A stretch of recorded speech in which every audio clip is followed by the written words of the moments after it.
வந்து மனசு கஷ்டப்பட்டு இருக்கிறத பார்த்துட்டு வந்து என்ன பண்ணுறதுன்னு தெரியாமல் யோசிக்கிறாரு நம்ம அன்பு. அன்பு வந்து கேட்குறாரு கண்மணி கிட்ட, "என்ன கண்மணி என்ன ஆச்சு? ஏன் ஒரு மாதிரி இருக்க?" அப்படின்னு சொல்லி கேட்டோன்னே, "ஒன்றும் இல்லை" அப்படின்றாங்க. "பொண்ணா பிறந்தா இதெல்லாம் அனுபவிச்சு தானே ஆகணும்" அப்படின்றாங்க. "என்ன ஆச்சு? ஏன் அவ்வளோ பேசுகிற?" அப்படின்னோடனே, "இல்லைங்க, அம்மா இன்னைக்கு வந்து நான் உங்ககிட்ட சொன்னேன்ல, அவங்க வந்து ரொம்ப கஷ்டப்பட்டுட்டு இருக்காங்க. உங்கள் கஷ்டத்தை என்னால் பார்க்க முடியுதே தவிர அவங்களுக்கு உதவி பண்ண முடியல." என்ன சொல்கிற நீ? எல்லா இடத்துலையும் எங்கள் அம்மா இடியாப்பம் எடுத்துன்னு போய் கொடுப்பாங்க, உங்களுக்கே தெரியும்ல. அவங்க இன்னைக்கு மயக்கம் அடிச்சு விழுந்துட்டாங்களா? அதுக்கப்புறம் என்ன ஆச்சு? நான் அங்க தான் இருந்தேங்க. எனக்கு ரொம்ப கஷ்டமா இருக்கு. அவங்களுக்கு ஏற்கனவே உடம்பு சரியில்ல. ஒரு ஒரு இடமா அலைஞ்சு, திரிஞ்சு எல்லா இடத்துலயும் டெலிவரி அவங்களால குடுக்க முடியல. அவங்க ரொம்ப கஷ்டப்பட்டுட்டு இருக்காங்க.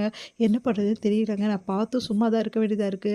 என்ன பண்றது? நான் அவங்கள பத்தி யோசிக்காம கல்யாணம் பண்ணின்னு வந்துட்டேன்." அப்படி சொல்லிட்டு மனசு கஷ்டப்படுறாங்க. இத பார்த்த அன்பு வந்து, "சரி, இப்போ ஒண்ணும் பிரச்சனை இல்ல. உங்க அம்மா பழையபடி நீ ஒர்க் பண்ண ஸ்டார்ட் ஆரம்பி. உங்க அம்மாக்கு உதவி பண்ணு." அப்படின்னோனே, "நீங்க என்ன சொல்றீங்க? நான் பண்ணலாமா? இதுல என்ன இருக்கு? அவங்கவங்க ஒர்க்க அவங்கவங்க விட முடியாதுல்ல. இப்ப எனக்கு கல்யாணம் ஆயிடுச்சுன்றதால நான் என்னோட ஒர்க்க விட்டுட்டா வந்துட்டேன். அதே மாரி உன் ஒர்க்க நீ பண்ணு. இதுல என்ன தப்பு இருக்குன்னோனே, "இல்ல பாட்டி ஏதாவது சொல்லுவாங்கல்ல." யாரும் எதுவும் சொல்ல முடியாது கண்மணி. அவங்கவங்க வேலைய அவங்கவங்க தான் செஞ்சாகணும். அதனால எந்த பிரச்சனையும் கிடையாது. இதுல பிரஸ்டீஜ் இஷ்யூ பார்க்கறதுக்கு எதுவுமே கிடையாது. அவங்க வேலைய அவங்கவங்க பார்க்கணும். இதுல நீங்க அம்மாவுக்கு உதவி செய்றது எனக்கு எந்த பிரச்சனையும் கிடையாது." அப்படின்னோனே, அப்படியே சந்தோஷம் தாங்கவே முடியல. "நிஜமாவா சொல்றீங்க? என்ன நிஜமாவா சொல்றேன்னு கேட்குற? இங்க பார், உன்னோட வேலைய நீ செய்யறதுக்கு யார்கிட்ட பர்மிஷன் வாங்கணுன்ற அவசியம் கிடையாது. அதனால நீ தைரியமா செய். எந்த பிரச்சனையும் வராது. அப்படியே வீட்ல ஏதாவது கேட்டாங்கன்னா, என் பேர சொல்லு." அப்படின்னோனே, ஏங்க ரொம்ப தேங்க்ஸுங்க. நான் நெனச்சு கூட பார்க்கல நீங்க பர்மிஷன் குடுப்பீங்கன்னு. இங்க பாரு, உனக்கு நான் பர்மிஷன் குடுக்குறதும், எனக்கு நீ பர்மிஷன் குடுக்க தேவையே கிடையாது. நீயும் எனக்கு அடிமை இல்ல, நானும் உனக்கு அடிமை கிடையாது. அதனால யாருக்கும் யாரும் எந்த பர்மிஷனும் குடுக்க வேணாம். உன் இஷ்டப்படியே செய்.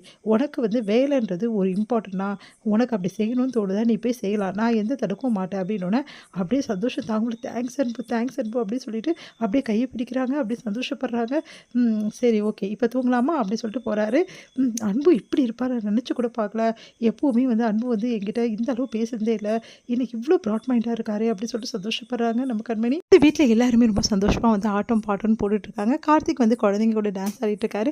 இத பார்த்து கண்மணி, சிவகாமியும் ரசிச்சு பார்த்துட்டு இருக்காங்க. இதையெல்லாம் பார்த்துட்டு பாட்டி செமையா டென்ஷனா, "இங்க என்ன கூத்து நடக்குது?" அப்படி சொல்லிட்டு டென்ஷனா வராங்க. "இல்ல, பிள்ளைங்கலாம் விளையாடிட்டு இருக்காங்க. ரொம்ப முக்கியம் இப்ப விளையாடிட்டு இருக்கிறது. அங்கங்க எல்லாரும் மனசு கஷ்டத்தோட இருக்க ரொம்ப முக்கியமா?" அப்படி சொல்லிட்டு பாட்டி டென்ஷனா வராங்க. ஏன் பாட்டி இவ்ளோ டென்ஷனா இருக்காங்க? நேத்துல இருந்து இவ்ளோ டென்ஷனா இருக்காங்க. ஏன்னு தெரியலையே. அதுவா கண்மணி, அவங்க பொண்ண பார்க்கலையா? அந்த டென்ஷன் தான், வேற ஒண்ணும் இல்ல. எல்லாம் ராதா ஞாபகம் தான்." அப்படின்னோனே, "ஏன் நீங்க வந்து அவங்கள பார்க்க வைக்கலாம்ல அத்த?" அப்படின்னோனே, அவங்கலாம் சொன்னா அவ வரமாட்டா. ஏன்னா அவங்க பண்ண வேலை இப்படி. அதனால இப்ப அனுப்பி வைக்கிறாங்க. நம்ம என்ன பண்ண முடியும்? இல்ல அத்த, அவங்கள வர வைக்கிறதுக்கு ஏதாவது ஏற்பாடு பண்ணலாம்ல.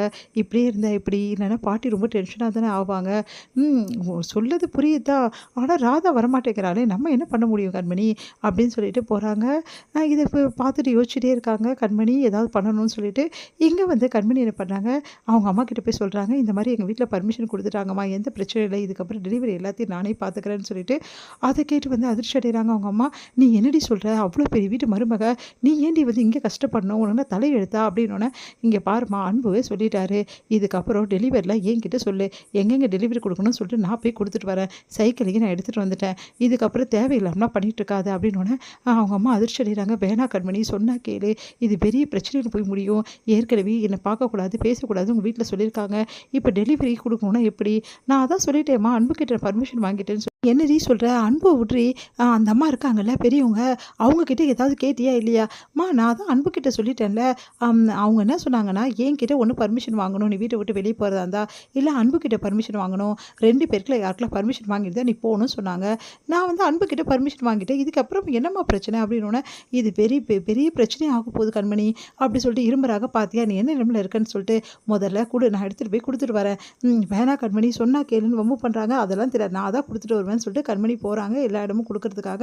அங்க வந்து எல்லாருக்கும் எடுத்துட்டு போய் குடுத்துட்டு இருக்காங்க. "என்ன கண்மணி, இவ்ளோ நாள் கழிச்சு வர? என்னம்மா கல்யாணம்லாம் உனக்கு ஆயிட்டுருக்கு. இப்ப போய் வந்திருக்க?" "இல்ல, அம்மாக்கு உடம்பு சரியில்ல. அதனால தான் அவங்களோட வேலைய செய்யலான்னு வந்தேன்." "கண்மணி, நீ வராம எங்களுக்கு ரொம்ப கஷ்டமா இருந்ததும்மா. உன் முகத்த பார்த்தாம எங்களுக்கு சந்தோஷம்." அப்படி சொல்லிட்டு நெறைய பேர் அவங்கள பாராட்டுறாங்க. எல்லாருக்கும் குடுத்துட்டு சைக்கிள்ல வந்துட்டுருக்காங்க கண்மணி. பின்னாடி வந்து இத இடியாப்பத்த வச்சு எடுத்துட்டு போயிட்டுருக்காங்க. இது எல்லாம் பாட்டி பார்த்துட்டு டென்ஷன்